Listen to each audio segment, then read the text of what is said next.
I'm back. Double recording. Basically, just recorded episode 3. Decided, I think I got one more episode on me.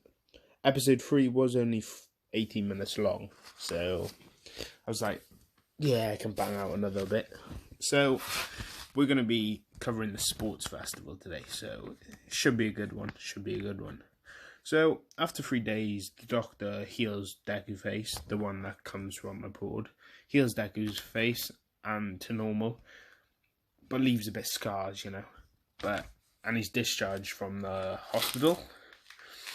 Nezu says that he doesn't have to come back to school straight away, so Deku decides he should focus on training his body for the upcoming sports festival, as he was out for a week and he suffered injuries, so he's a bit weaker than he would have been, so trains twice as hard. So he's training a lot, but his personality becomes more reserved because of his loss of voice, as he's scared everyone will shun him now because he doesn't have a voice. He's got a disability. It is a disability, not speaking. So he doesn't contact Kirishima, Mina, Uraka or Momo, nothing at all.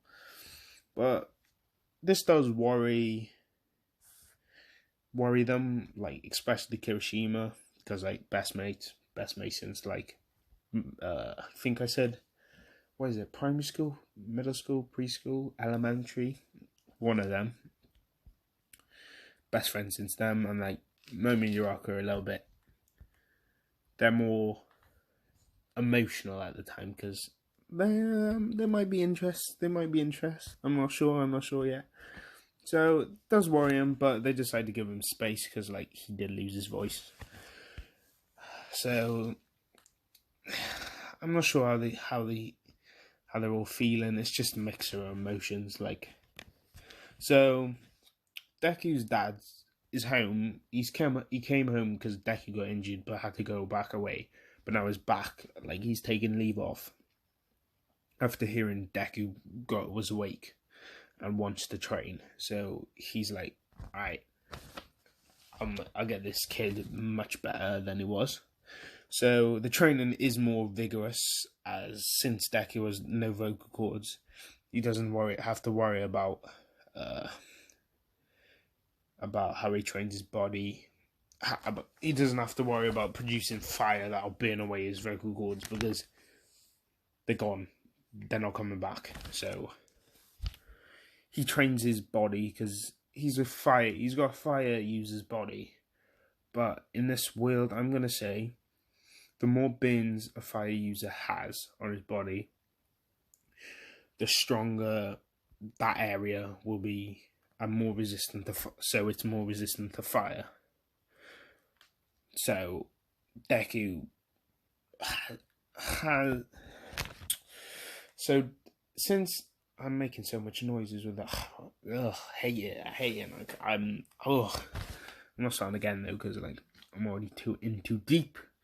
So basically, because Deku used his white flames, his body's in his mouth area anyway, his throat, esophagus, if you want to get technical, that's really resistant to fire now.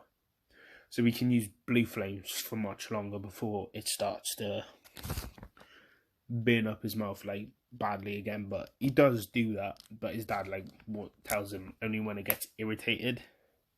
And so it slowly builds up the burning, the resistance, not what Deku did and losing his vocal cords like a muppet. So that happens. Now we can produce orange flames indefinitely. It's not going to affect his body at all. Only heat stroke, but because he's doing that now, the fire training with the burning, he's more resistant to heat stroke as well. So he's becoming a little bit overpowered with his fire, but not too overpowered, not yet. So Deku's dad gets Inko and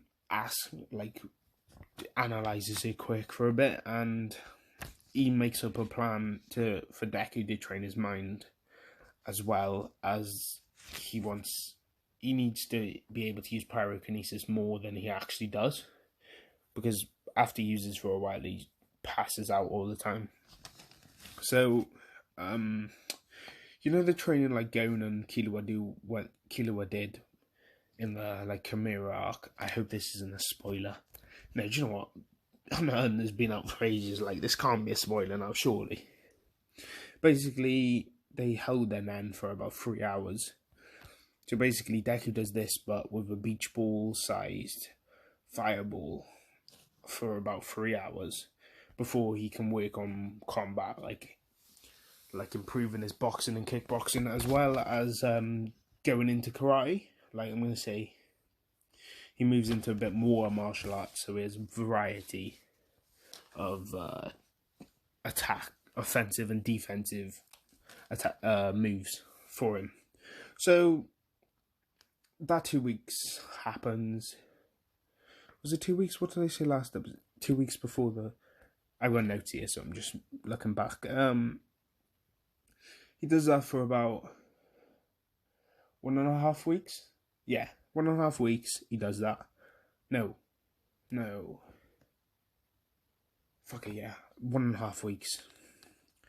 And let's just say it's 2 days before the sports festival. 2 to 3 days before the sports festival. Deku arrives back to school.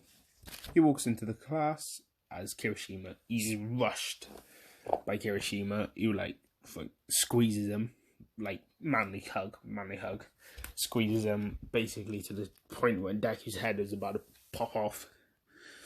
But he does that, and he's sort of shouting at Deku, saying like, "Why didn't you phone me? Why didn't you phone me?" But then remembers Deku can't speak.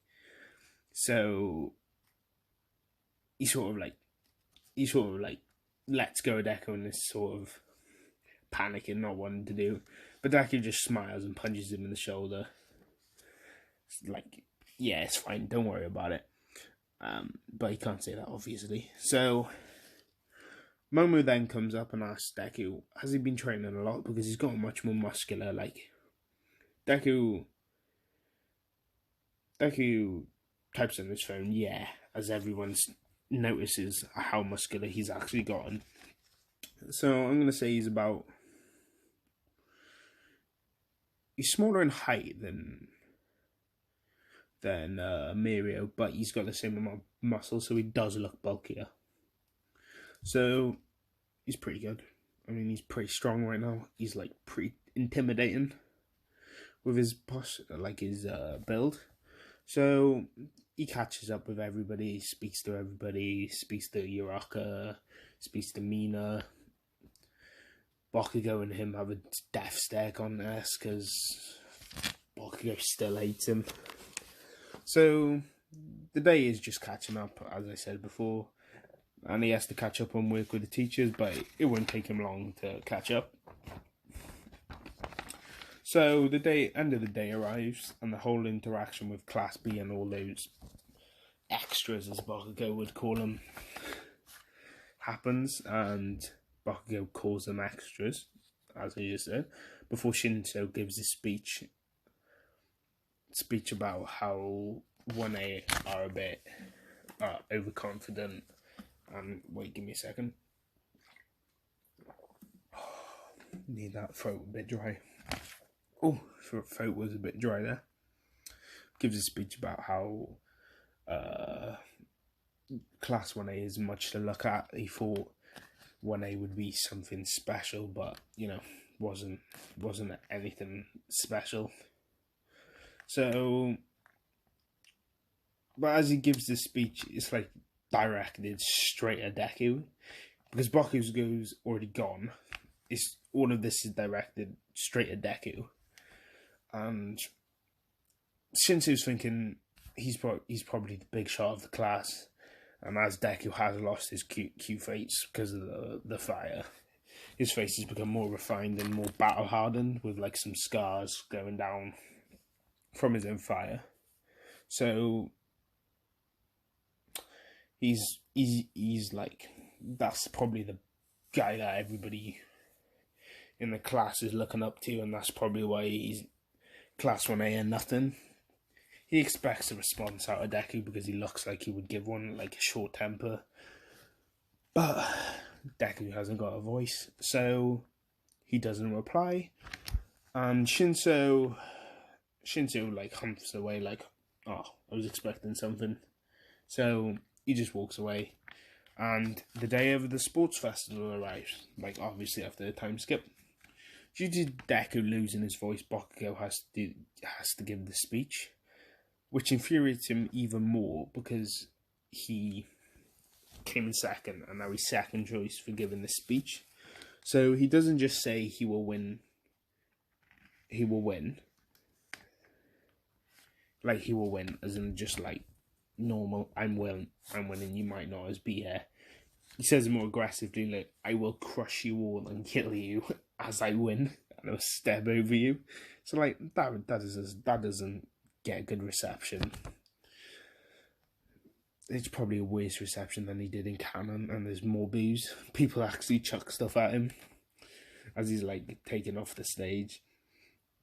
So Midnight does the same spinning wheel thing, and the race is picked. Everyone gets to the tunnel. Deku's at the back, lingering at the back with Kirishima, before Kirishima wishes him luck, and Kirishima starts to work his way up. So Deku stays at the back though. Deku nods in agreement. They're like, thumbs up, same to you.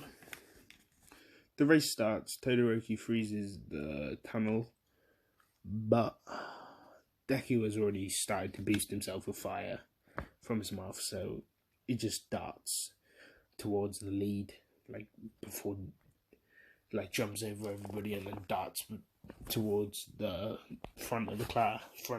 He's first place now. He melts. As he's doing that, he melts ice from loads of people. As he passes Kirishima, Uraka, and then the man himself, Monoma. Monoma is infuriated that he got saved, and he shouts Class 1A, starts ranting about how Class 1A thinks they need their help even though they're perfectly fine on their own. But Deku's already at the 0 pointers, so doesn't really hear him. He only hears someone screaming about 1A before he's at the 0 pointers. When he reaches them, he uses blue flames to dodge and weave past their legs and arms. This does hurt his throat a little bit, but not too much because like he's trained it more. So he passes them, and yeah, he passes them. Now he's doing that, dodging and weaving, and he gets to the ravine. He turns around.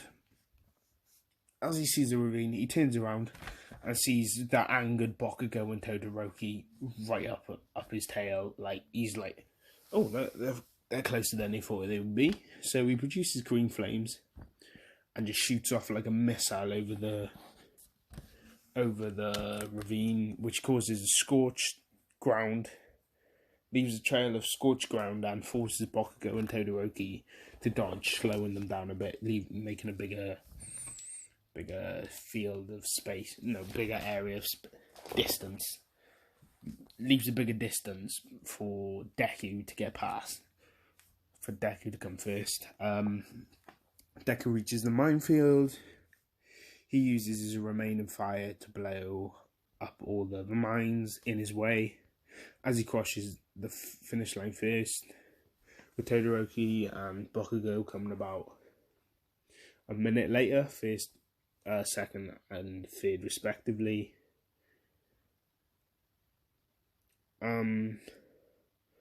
So it's the cavalry battle. I don't really like this scene in the anime, so I'm sort of going to skip it. I'll just cover it briefly.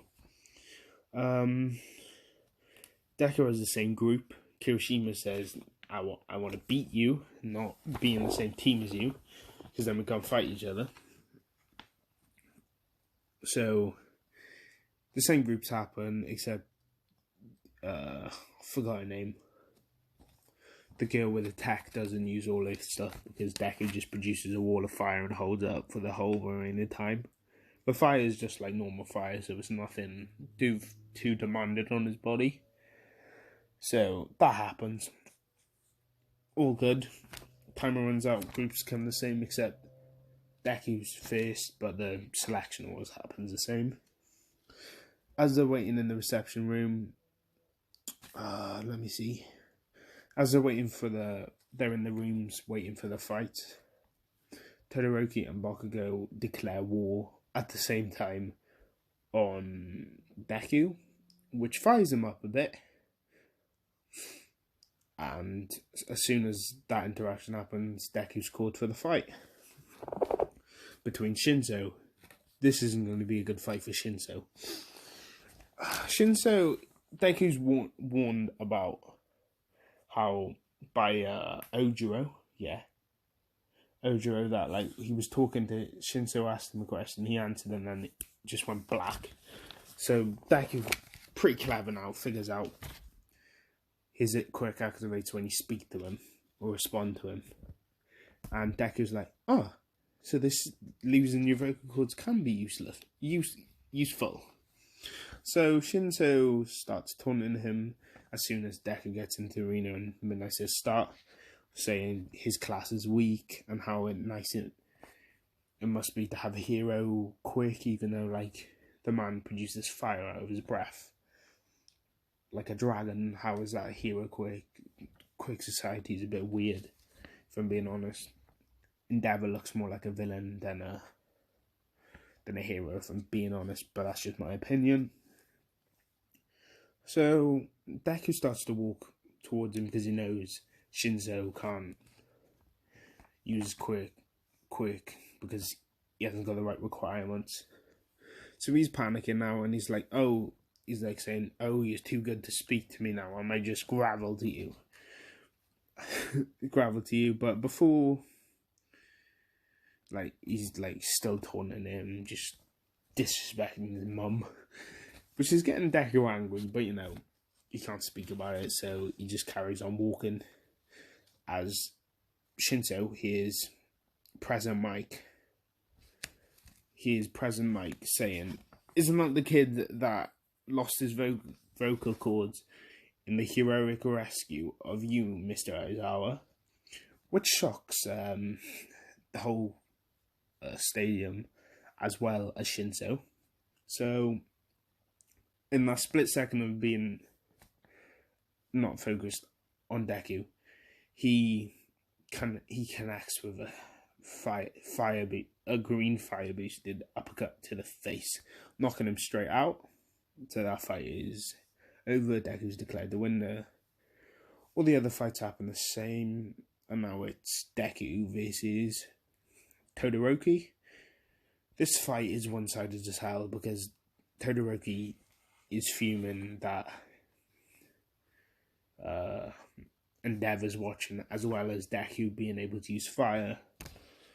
And since Deku can't speak or communicate to Todoroki in this fight, Todoroki doesn't use his flames, so Deku just overwhelms him with his blue flames. Doesn't even have to produce that many. Just overwhelms Todoroki before he's weakened, like, is exhausted from using all the ice, so he's fatigued.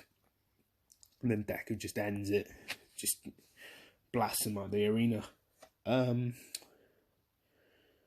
with his fire breath. So the final match, Deku versus Bakugo. I do like this fight in the anime. I do. No, I don't like this fight in the anime. I've been watching too many what ifs from other YouTubers. I swear to God, I've seen so many what ifs that it's made me want to make them. Because, like, I enjoy them, and I'm like, what was if they could have done that in their story? So that's what I'm doing. I'm sort of like changing up the stories a bit. This I believe, isn't stolen from anybody. I feel like all of this is my stuff. I might have taken some aspects from other series, but this is pretty much 100% mine. So anyway, the final match happens between Deku and Bakugo. Obviously no words are explained, but it's action straight away. Bakugo shoots towards Deku, dodging his fire breath, but gets hit by the follow-up of a fireball before a kick to his side sends him flying from Deku. Deku's just blitzes him with that kick, and it nearly takes Bakugo out of the arena, but he blasts himself back in, which just makes him angry. And Bakugo, since Deku blasted him with his own explosion in the Heroes vs Villains, Hero vs Villains, he made his AP shot quicker than he discovered how to do it. His AP shot quicker than he did in the anime. So, and also he learned Deku can't control smaller explosions, as he said on the bus. So he uses AP shots, which Deku can't control because they're too small. So Deku produces fireballs to block all of the AP shots, all of the shots. His AP shot, he can fire a machine gun, so it's multiple. So he's distracted with them before Bakugo comes up behind him, comes up in front of him, kicks him in the gut, kicks him in the back, then punches him in the face. This hurts Deku, but he stops the onslaught by blowing fire breath all around him, so Bakugo can't touch him. For that brief second, they stop, look at each other, and then rush each other again. But this time, Deku boosts his leg with blue fire. He's been using his normal orange fire, but he uses his blue fire as he drops an axe kick on Bakugo's skull, which disorientates him, which he was waiting for this moment to happen. So he traps him in his new special move, Flame Vortex, where he uses pyrokinesis and his flames to incapacitate his enemies by heat exhaustion. So he does that, and Bakugo tries to get out, blasting the thing, but all the blast does is just make the heat stronger, so he succumbs, leaving Deku the winner, as the crowd is in awe because this was beautiful. I don't think I gave it credit. In my head, it's an amazing battle, top 5 anime fights of all time, but I'm not sure if I explained it as well as I probably could have. But I'm a new wifer, so I'll learn. So they both gave it their all, and now it's the medal giving ceremony. Almost as well done, saying he knew he could do it. So Deku's filled with pride now. He's very happy. And to be honest, this loss that Bakugo had does give him a humbling, and makes him have respect for Deku, as now he sees him as his first real rival. So now Bakugo's still got the same personality, but he's slightly more humble, sort of anime humble, not as humble, but seen Deku as a rival more. So the call, I forgot to mention this, the call between Ida and his family about the Stain attack does happen, so that's going to be on the next episode. So I reckon that's a good place to stop. Thank you guys for watching. I'll probably make more videos later on. Not today, it's 12 o'clock now, and I've actually got to go into school tomorrow. Well, college school, same difference. So I'll be leaving off there. Thank you guys for watching.